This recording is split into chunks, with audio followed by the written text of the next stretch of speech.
Good PM, race update.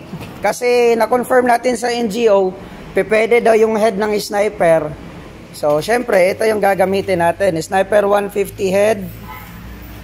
Sniper bulbs. Ito, kailangan natin damper kasi sira na yung Cyanmax. Gagamitin din natin rocker arm. At syempre, pitch by cams. Iba-iba yung cams na gagamitin natin. Ito, susukatin lang natin yung compression ratio. Yan. Anong magandang cam? So, yan.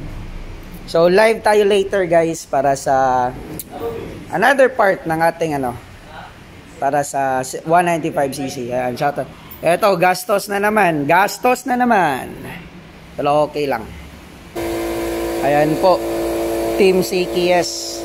Ito po si Boss Carlo. So, kinakabit namin ngayon.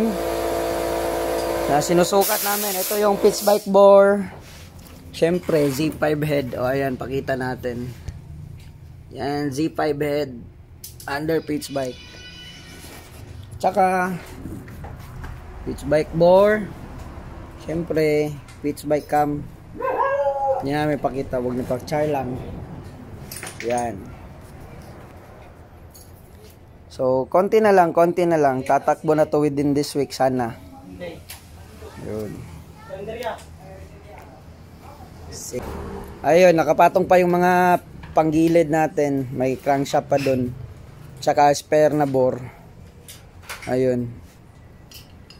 Yun, kinakabit po ni Boss CKS.